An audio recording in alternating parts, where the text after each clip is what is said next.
This show is part of the Head Stuff Podcast Network. All right, everything is gonna be all right. How you doing? You well? You will, and you will be loved. You good? I'm great. I'm not recording this from my fucking car again, because the Kia Soul, is Kia totaled. It's gone. It's gone. All right. The Kia's gone. The Kia went away. Let me tell you about the fucking blurst weekend that we had over this weekend. I mean, it was just a fucking string of shite, right? We were going camping. Car broke down. Is totaled. Got to the campsite. Had one night. Both got a vomiting bug. Drove back. That's the small version. Cursed. And then we found an ant infestation yesterday. And I tell you, well, you want to see a predator, right? In its purest form. It's my wife killing insects that have offended us, right? She will never kill an insect unprovoked, but when given the opportunity, her eyes go white like a shark, to quote Dan Brown. She had this little spray bottle of soapy water, and she was fucking, no, you got to get closer. You got to get closer. You know, none of this mist shite. So let me tell you how it happened, right? We haven't had a holiday in a while. I've been a busy little boy, right? Between the tour, between the show, all this shite, right? Holidays have been kind of kicked down the road a little bit. And then, we're in July, August, peak season. The idea of just booking some sort of package thing, right? Just not on our financial cards right now. So we're like, let's go camping, right? Let's go camping. We're going to go camping this weekend.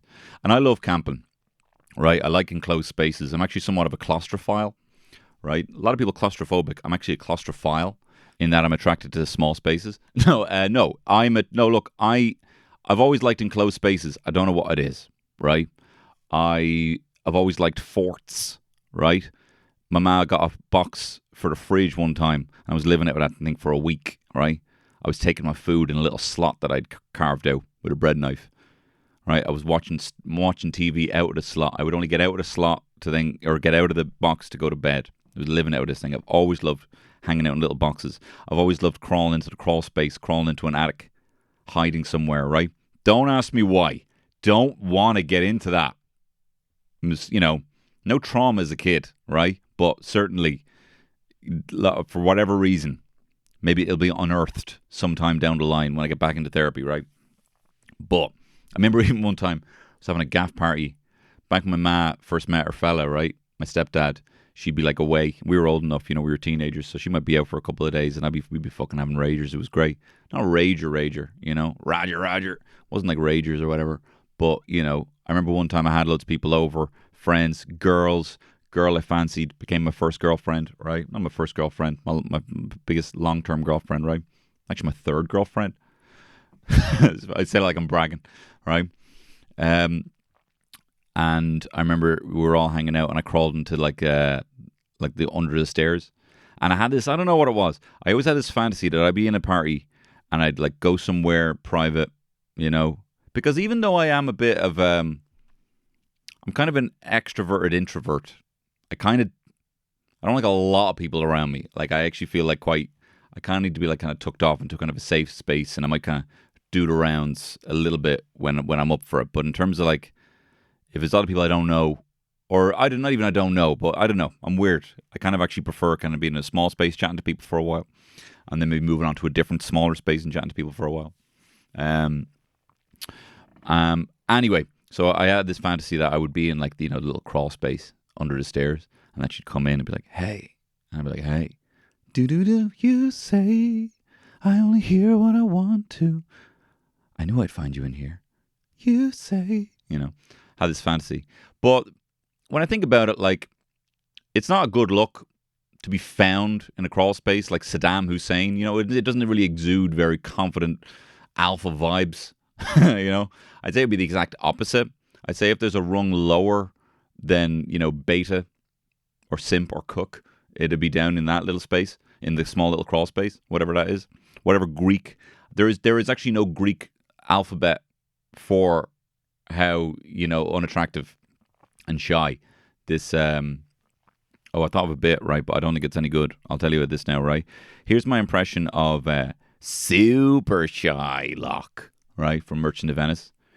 Here, can I, here, if here, like, no, can I, like, like, no problem if not, like, but could I get like a pound of like flesh off you, like, I know it's weird, no, I'm fucking weirdo, no, weirdo, can I get a pound of flesh off you, though, please? That's my impression of Super Shylock from Merchant of Venice. Anyway, moving on. I've always had that fantasy that, you know, I'd be in a crawl space, you know, some pixie dream girl like Natalie Portman would crawl in there and be like, hey, have you heard of the Shins? You know, pop the old headphones on.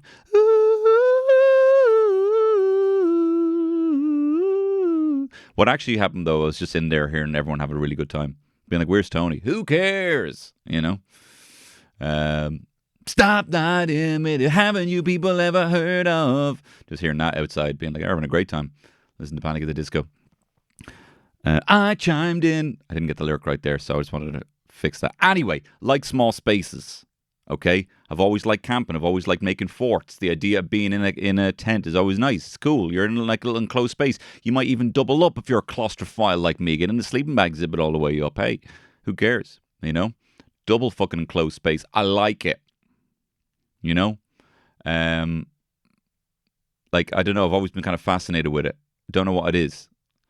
I remember having like Mighty Max toys, and then there'd be little traps. And Mighty Max is the hero, by the way. And you'd still have little traps that Mighty Max might fall into, and then he's trapped in there. Something about people being trapped. I remember watching The Crystal Maze, and like when they wouldn't get out in time, you know, they'd be like trying to do some fucking. You're in Aztec land, and here's an Aztec pinball machine, and now you know you have to go left, Nigel, go left. Nigel, mate, go left, go right. Oh, just leave it, mate, leave it, get out. And they were so disappointed when they didn't get the crystal, you know. But then when people would push through and the time would run out, they'd be trapped in the room. And I'd be like, oh, that's awesome. What's up with that? I also famously used to build Lego prisons. And the thing about Lego prisons is you have to take the heads off the bodies if you want to fit that many people in there, right? The heads actually jut out too much. You can actually do a kind of a 2x4, you know what I mean? Picture like the 4 dots, you know, in one line. You can fit a Lego man standing in the middle of that. But you have to, if you take all the limbs off, you can get them in a 3x1, you know, 1 width, 3 long. And then you can just build up. So I used to build windowless prisons, and I would just stare at this prison being like, how many bodies are in there? Right? Weird like that, right? So actually, I don't know, I don't do anything. There's no itch I have to scratch in that department now other than camping. So I do like camping. So we're like, let's go camping. Terry's a scout as well, former scout. And so we like all the shit. We like the outdoors. We like cooking outside, all this shit. So we're like, right, let's go camping. Very exciting for me. Means, for me, I get a bit of fucking retail therapy. Num, num, num, right? So I'm there looking at Decathlon's website, and I'm like, this is the best tent we should get. Oh, look, it's on sale. You can pump it up. It's an air tent. And let me tell you about this air tent. This fucking Quechua 4.1. I mean, it took longer to deflate the air mattress than it did to actually completely take down and bag the tent. That is unheard of, right? Unreal. So you got the tent, borrowed a cooler that you plug into the car off the brother-in-law, got air mattresses, packed up all of our shit, getting excited about it. Then we wake up the first morning, and our darling little daughter is in a very, like, just casually, like, cool as the fucking fawns, just getting sick. Like it's part of her nature. Like it's a snake, right? Just like, and it's like, all right, you all right? Yeah? Blah. You okay? Yes. That's what she said. But she just keeps getting sick. And we're like, this is not good luck for you, baby. So we take her out of creche, put the young fella in creche, and we're like, this is already going to be quite challenging now. So we've not packed up the Kia Soul yet, right? And I've already said this before, but like when you're trying to pack anything at the best of times, having like a little toddler run around, it's pure hell. It is that, you know, Dante himself could not conjure a circle of hell worse than trying to pack when there's a bunch of kids running around reefing shit out. They're like, this doesn't make sense. Hang on. No, clothes go out, you know? And then like we had like a little s'mores station and stuff. And then as soon as they fucking catch wind of there being some sort of like crinkly packet or something, you know what I mean? They're like, give me that fucking shit now, and I will not take anything other than what's in that bag right now. Don't you know? Don't you understand? And that's what I love about kids. It's never like you're in the way. They're just like, you don't understand. I have to have that. Maybe you can help me with this. And I'm like, no, you can't have that. Like, look, you don't understand. We're going to get some fucking marshmallows here. You know, they try and reason with you with their limited language. So then you got that. She's kicking off. My darling wife is making it very clear as well. My darling wife, who I love, is making it very clear that my priorities are kind of a bit out of sync with what she would view would be the priorities in terms of packing. Whatever. Hey, look, each to their own, except if I'm going to coast on her project management, I better adhere to it. Okay? With the greatest respect. So anyway, we're getting fucking lippy with each other. She stopped getting sick, which is good. Anyway, we eventually managed to pack up the car, get everything in there. And let me tell you how good of a job I packed this car. Gambit himself, the ex-man, could not put a playing card into the slivers of the space that I had packed up this car. It was impossible. And there was also leg room for the kids. Snacks were accessible, as were wipes and nappies. I had it fucking down, right? We're there, we're in the car, we pick up the young fella from crash, we're heading off. He's already hungry though, because we took him out before lunch, right? That will bite us in the arse later on. Anyway, we're driving down the road. We're, let's go, party time, she's asleep. He's eating some snack that we found or whatever. And then I'm noticing the car's already been on its fucking last wheels, right? If you're using, the Pixar Cars language, their feet and legs are wheels. So I'd say it's on its last wheels, right? For a while anyway, gearbox has been, sometimes the first gear just goes missing, You're in second or you're in third, you bring it down to 2, and then you're just parking the car, bring it down to 1. And then it's like, oh, look at that, 1's just fucking gone walkabout. Can't find it anymore. It used to be where it is. It's just like, fucking ducking and diving, right? This whole gearbox, just 1 just goes missing every so often. Reverse also just likes to swap places with 1 every so often as well, Change places. There's fucking Alice in Wonderland shit going on underneath that fucking clutch in the gearbox. I don't even know if that's the same thing. I don't even know what a clutch is, right? I am not car literate, right? Anyway, so we're chugging down the road, down the M9, and I'm already getting sad going down the M9. The M9 makes me sad because it reminds me of the time, I've said it time and time again, that I cracked a joke in front of a room full of comedians, especially David O'Doherty, and it died such a violent death. This joke died more violent than the millionaires in the Titan submersible, who were crushed with 10,000 pounds of force at temperatures 20 times hotter than the sun, and they were killed 10 times quicker than you can blink your eye, right? The most violent death imaginable. This was worse. When I said the joke, I was like, here lads, what do you think of this joke? So Kilkenny, I love Kilkenny. I love driving down here. I love the old M9, love that road. Probably my favourite road. Although I always forget with the M9, there's that big massive twist at the end. Oh, sorry, I'm actually thinking of the M9 Shyamalan. And when I say it sucked the energy, it imploded the energy out of a room like the Titan submersible. Like, it was to the point where we were actually all laughing before then. And then after that, everyone was like, actually, I'm just going to go over my set here. Real quick, one second there, real quick. I'm not going to write my set. Everyone just fucking disappeared into their notebook. I'm like, I've ruined that now. That's a green room now. That's been disgraced. That's been tarnished. Anyway, moving on. Driving down the M9, and I'm noticing that even with my foot to the fucking floor, pedal to the metal, right, this car is not getting up over 80. And I'm like, what is going on here? And I was like, I wonder if it's something to do with the battery.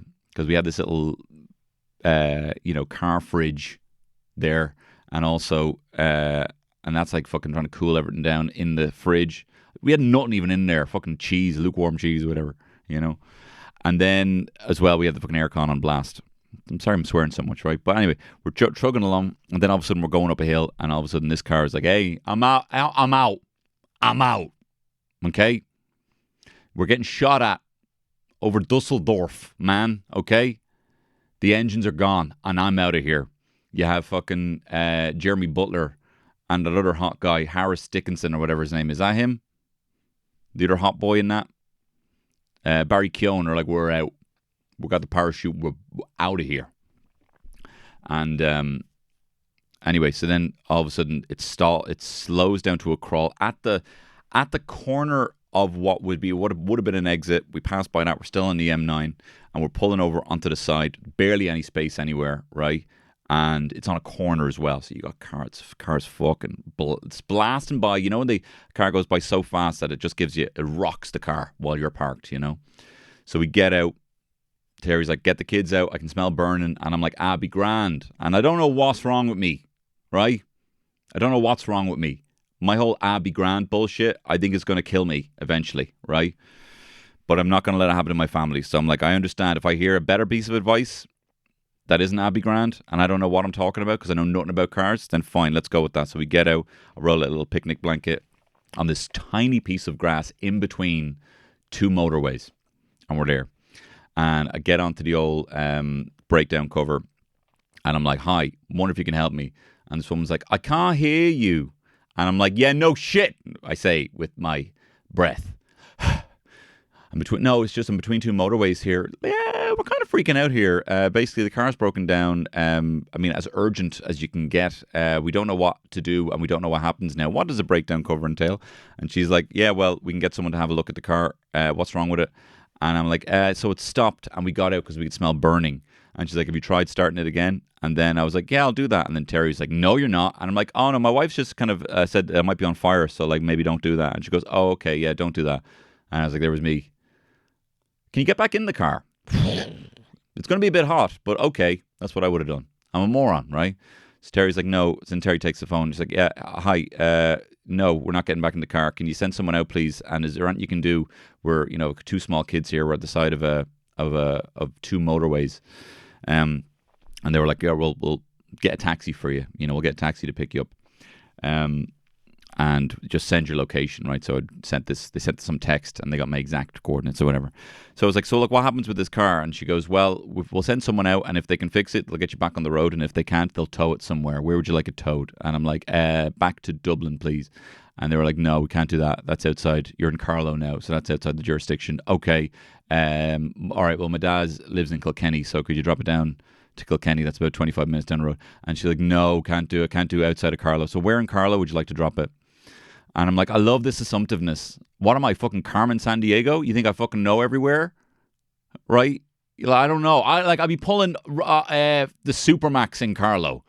The Carlow Centra. I don't fucking know. With the greatest respect to the fine people of Carlow, I don't know anywhere in Carlow. Right? So they were like, well, you could have to drop it to a garage. What garage? What's your preferred garage? And I'm like, hey, with the greatest respect. And I said, what would you recommend? Where would you recommend? As someone who is probably a bit more au fait with garages, I don't know what's going on, right? So eventually, she's like, all right, well, look, you'll have to and I'm also hearing in my head, every over 60-year-old who's ever spoken to me about mechanics and everyone being a cowboy and all this shit, And I'm like, I haven't done my due diligence here, right? I haven't had a mechanic recommended by a friend. Failing that, I haven't had one recommended by Google. Failing that, I don't know, any of the, So I was like, I'll call you back about that, right? You can just send someone out. Then the taxi doesn't show up, right? Fair, whatever. Shit happens. So I'll call my dad, who lives nearby, call him. He fucking speeds over to the rescue. And he's there, and he's always clean. He always smells good, He's there. He's an air-conditioned Range Rover and, pulls over, picks up the kids. They're fucking delighted to see him. Here's Grandad. Now, I have to say, and he's a good man for packing things, right? But in his Range Rover, he still couldn't fit everything that I fit in that fucking Kia, right? You can call me bloody Dmitry Petronov or some shit, man, because I am Tetris personified when it comes to packing a car. I don't even know if that's like I invented Tetris. Whatever. He's Russian. So he very sweetly takes the kids, makes them feel all special, makes them feel all safe, just as he does. He's very good for that. And he drops them down to the campsite down in Nor Valley, right, in Kilkenny. Drives them down there. I'm waiting around for the AA guy, right? So, and I'm also, at first I was standing outside. Terry's like, don't wait in that car, right, because we're not sure if it's on fire or not. And I was like, okay. So I'm standing there beside the car. And let me tell you about the fucking cheek of these horseflies, right? The cheek of these horseflies, they were piercing through my clothes. They were piercing my flesh through my clothes. Now, I know I'm a tasty motherfucker, right? I know I'm a tasty guy, right? These horseflies, and it was sore. They were biting me through my clothes, these horseflies, right? We think the fucking Aussies have it bad, right? You need to pull over to the little green island at exit 4 on the M9, right? There's some serious fucking beasts out there. Anyway, I'm sorry for swearing, but it was a bad weekend. Anyway, I'm waiting. Your man from the AA comes around, and he comes over, and he's like, all right, what's the problem? And I'm like, I don't, no hablo automobilo, por favor. Don't know, And he goes, all right. And I was like, it might be the battery because it made a kind of kind of sound, So he goes, all right. Right, he attaches some little battery pack to it. I try and turn it, and it goes, and then he just looks at one thing, and he goes, yeah, your head gasket's blown. And I'm like, And he says that like he's asking me if I want water or not in Spanish, and I don't speak Spanish, He's like, your head gasket is gone, and there's a pause, and I'm, ¿Quieres agua? ¿Quieres agua? ¿Quieres agua? I'm like, no hablo.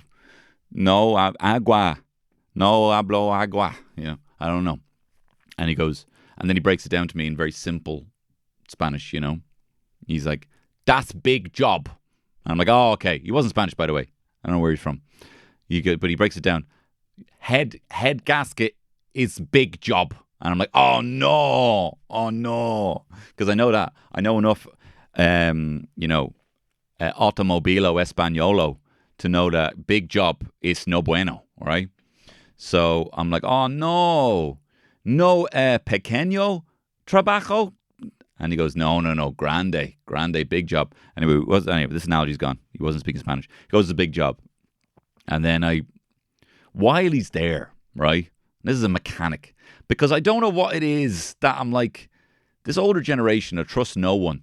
The fucking deep throats, cigarette smoking men of the past, right? Fucking A.D. Skinner. I'm naming X-Files characters, right? Everyone is like, don't trust anyone. Don't tell him anything. Trust no one, all this bullshit, right? So I'm like, oh, that's a big job, is it? And then I Google head gasket, and I show him that there's coolants that you can buy for like €8 on Amazon. And I'm like, but could you not use that? And he goes, no, it's too late for that. It's too late for that because when you were driving down the road, you should have been looking at the temperature gauge. Were you looking at the temperature gauge? And I was like, I don't think my car has a temperature gauge. And then he points at the temperature gauge. The one right beside the speedometer. And then it dawns on me, oh, yeah. Because to be perfectly honest, I always just thought that was what, like, the temperature is in the weather. And it was hot because it was based in the engine. And I always used to think to myself, that's a silly place to put a temperature gauge, because obviously the engine's going to be hot and it's going to throw off how hot you think it is outside. Do you know what I mean? Like, and like, of course I knew that, of course, if there's a gauge in the engine, has to tell you how hot the engine is.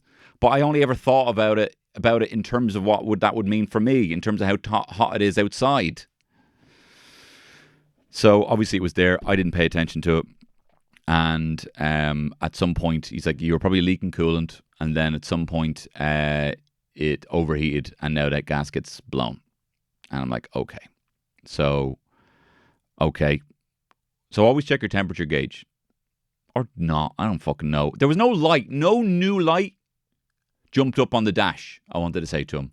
Right? I'm a luminescent learner, okay? Some people are aural, right? Some people are oral. Some people are, visual learners. I'm a luminescent learner. I learn exclusively through lights and light shows, okay?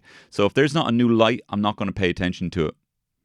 So remember what I told you about the last time when, like, there was the orange light when the petrol was low, and I thought the orange light would eventually go to a red light when it was like, oh, seriously, there's no petrol now, right? And that never happened, and then I came spluttering to a stop outside the fucking, what's it called? The big fancy gym near my gaff. Anyway, it doesn't matter. I'm not even giving them a plug. Anyway, look, so I thought there'd be a new light. There wasn't a new light. So I was like, all right, what happens now? And he goes, look, it's getting late. It's almost 6 o'clock. It's almost 6 o'clock. You're going to be hard pushed to find a garage to bring this to, and they'll only tow it to Carlo. So look, I have a mate and he can pick it up for you. Like, you might not be able to fix it, but you can at least get it there. And I was like, nah, hang on, I don't know your mate. And he's like, what, as if, like, what's he going to do? He's going to rob my car? If he's got this guy from the AA who is monitored by the second, who works for a company in his spare time, is just robbing cars, robbing broke down junk pieces of shite cars. And but I'm still hearing the fucking, a bunch of cowboys now. You gotta watch out now.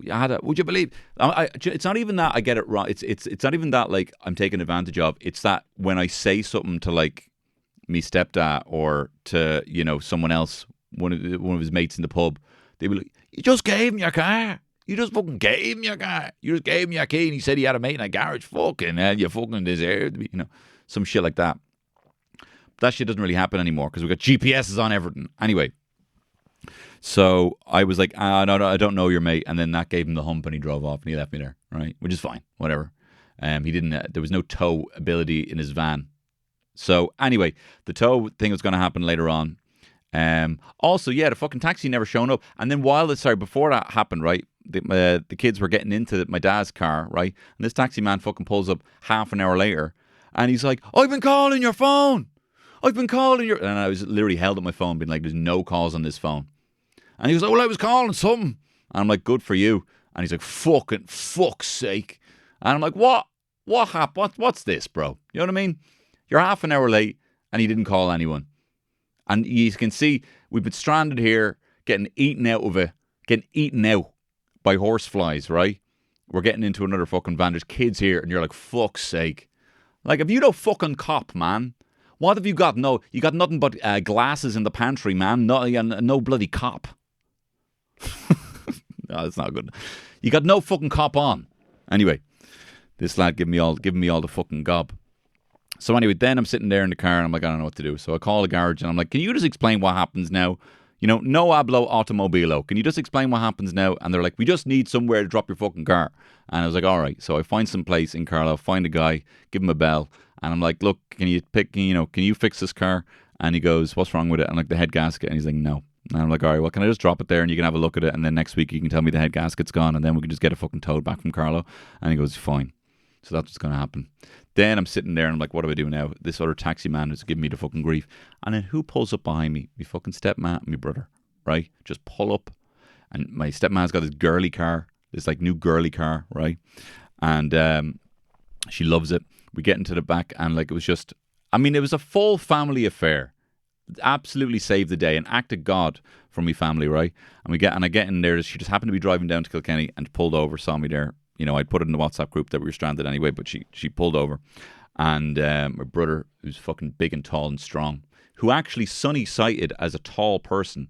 I was saying that the Dobbercoo is the biggest otter in the world, and he's like, is he bigger than Uncle Ben? And I'm like, Ben's gonna fucking love that you cited him as the tallest person, Anyway, so then, they're dropping me in. What's great, to be fair, what was good about the old car insurance was they gave me a replacement car for 2 days and, they towed the car, Is that what I've been paying for this whole time? I thought what I was paying for was like that if I'm basically building up a fund of an oncoming accident that I've caused, that this is going to pay for. I didn't realize I've been paying for all this shit. I'm like, this is fucking great.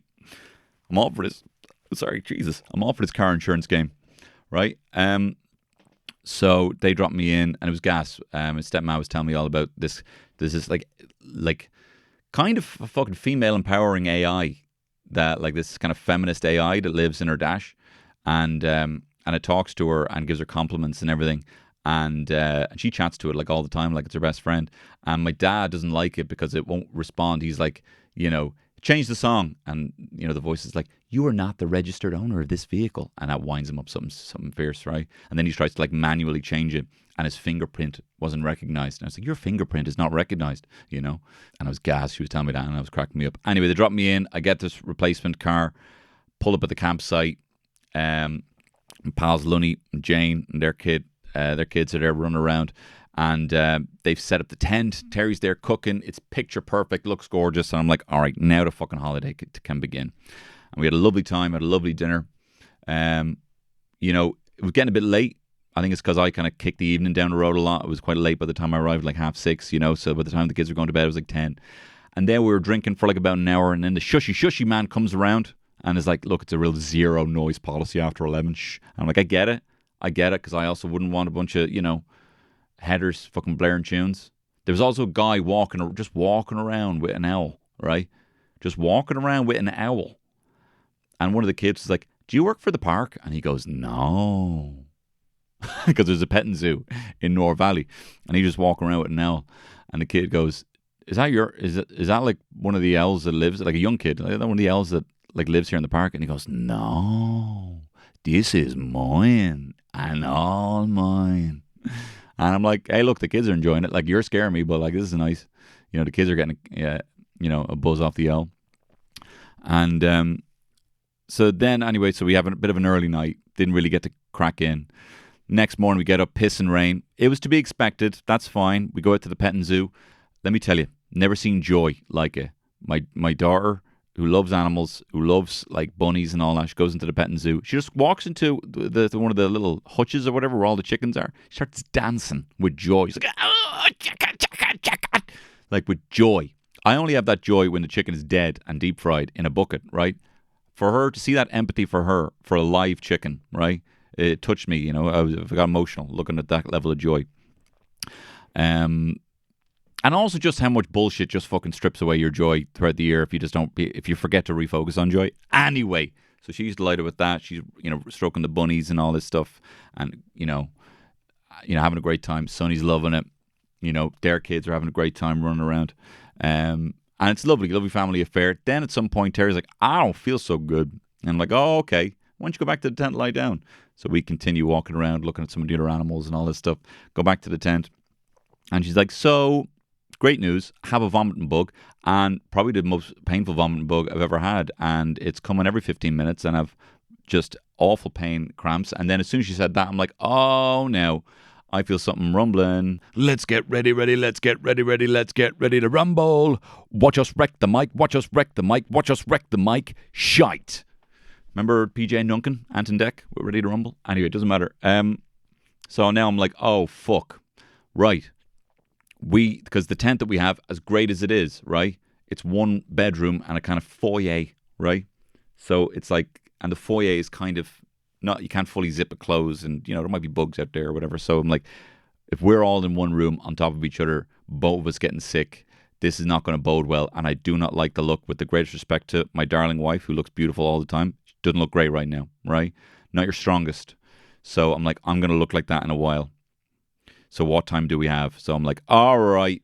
I had to break the news to our mates that we were heading off now. And they were so sweet. Look, watch the kids while I was packing up everything. And in this case, it was not the perfect fucking Tetris system that I had in the first place. Now it's like, all right, ice cube trays in with the fucking jocks, the cooler now, I'm just putting in the fucking chargers and shit. You know what I mean? Like, it's just packing up everything as quick as I can. And also, because I have this rental car, it's fucking tiny. It's a tiny little hatchback. I'm not able to, give my family the leg room that they so deserve. So I'm packing everything in, and then I'm like, I feel like we have to fucking. I'm sorry, I'm swearing so much. And I'm like, I haven't told the kids yet that we're leaving. They don't want to leave. They're having a great time. So I'm like, just give them snacks, give them the tablet, let them watch as much shit as they need. Pack up the car, and then we're on the road. And then we say goodbye. Terry, poor little Terry, is lurched over because I had to kind of fold her seat in such a way that meant that I could actually fill it with as much shit as possible. So there's loads of shit behind her. I think it was like a folding table pressed into the back of her neck. And then there's duvets and pillows mashed into the leg room. So she's there hunched over, trying not to get sick the whole time. And, you feel bad, you're there with your leg room as a driver, you're like, look, I'm more important. I'm a VIP here. I'm here in first class, If you ever go on a family trip and whoever's driving, it's just like not having all the shit mashed into your legs. It's a real luxury. And you kind of get away with it. No one looks at you being like, oh, how'd you get there? Because you're somehow doing the work. Anyway, we drive home. We get home just before I start getting sick. I just take out some air fried fucking nuggets and chips for the kids or whatever, put them out for them. They're eating that. They watch about 27,000 episodes of Octonauts. Indy's reefing wires out of the wall, and I'm not even stopping her at this point, you know. And then at about 10, right, way after their bedtime, I'm like, all right, we're going to bed, wee. And then I'm like, so he does his wheeze, and he's like, are we not brushing our teeth? And I'm like, we're not brushing our teeth today, crazy, wee, come on into the bed with me, wee. So we're getting into the bed, and then he's like, but you haven't made a bottle for Indy. And I'm like, no bottle today, wee, we're crazy. And then he's like, I want to read a story. And I'm like, no stories, are we really doing this? This is crazy. And then he was getting upset, and he was annoyed at me. I'm like, oh, fine. Go over to get a story, and then Terry comes in to my rescue. Her, at least, nausea has passed at this point, you know, and so she's puked up as much as she can puke, you know, and she's like, look, I'll take the kids, all right? And I'm like, thank you. So she then leaves me. She was sick, and now I'm sick, you know what I mean? And she, even with her being sick, takes the kids into the other bed, leaves me a bowl. As soon as she leaves, I immediately fill the bowl and pass out. And then I wake up and I see her in the light after the kids have gone down, and the bowl is somehow empty. And I'm like, the bowl. And she's like, I emptied the bowl. And she's like, I look at her like she's like Obi-Wan, and I'm Luke Skywalker out in Hoth. And she's like, you must go to the Dagobah system, you know. But in this case, she's like, you must not shit yourself. Go to the toilet if you think you have to shit yourself. Anyway, so then she lets me sleep or whatever, drops the young fella in.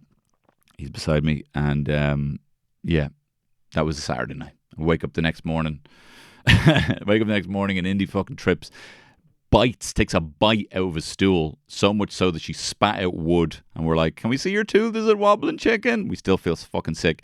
And then we found ants had burrowed under our floor into the conservatory. I say the conservatory like it's big and lavish. It's just the room with the most glass. And that was our weekend. A totally cursed weekend. I don't know where my car is. My key asshole. My key asshole is gone. It is a soul. It's buried. It's gone. I don't know what to do. I had to give away that. I had to give back that Cupra they lent me. I got lent a Cupra. I had to give it back because that was the terms of it. I could have it for a month, and then that month expired. So anyone buying or selling cars, mate, hit me up on the old Insta. Or hey, are you looking for a brand ambassador? You know, hey, I need a car, right? I am not too proud to grovel for a car. I will go out in a bikini being like, you know, the new Renault Megane. You know, whatever you need, I'll do it. I need a car. But anyway, no, we're just need to buy a car. And you know what as well? We came away from this whole thing, and Terry's like, well, at least we had the Friday. And then when we were home, she's like, well, you know, at least we got home before we both started getting sick too bad, you know? And I'm like, I love you so much. I love this woman. That we can come away from this and only really focus on the good things. We really just do not moan at home. E.T. moan home? TNT moaning at home? No, we don't. Anyway, that was my eventful, cursed weekend. I'm never leaving my house again. I might even start, devolving back into my claustrophile box-loving self. And I will only be taking my dinners from the box. But look, thanks very much for listening to this podcast. If you like this podcast and would like to listen to some more, can I recommend you go over to Headstuff Plus, where the bonus Cantwell Shit Show is there every single Friday. And look, even though it was a bit of a shorter episode and I was depressed, on Friday I gave some advice on how to overcome the kind of the disappointment after something you've been looking forward to is finished, and preparing for those kind of suicide Monday, Tuesdays, even though they're not really that bad. But you know what I mean? Like after you go to a festival and you feel low, normally because of a lack of serotonin in your body. That can also happen if you're looking forward to your wedding and in the next couple of days, if you're looking forward to your birthday, and a few little techniques that you can do to plan for that. Well, actually not at all, but just basically how you can plan for that. But look, thanks very much for listening to this podcast. I love you so much. I'm so grateful that I have you and I have everything and the whatever, shut up, whatever, gratitude, shut up. All the best. Bye-bye. This show is part of the Head Stuff Podcast Network, a hub for the creative and the curious. Shows are produced in association with Head Stuff and the Podcast Studios Dublin. Find out more or become a member at headstuffpodcasts.com.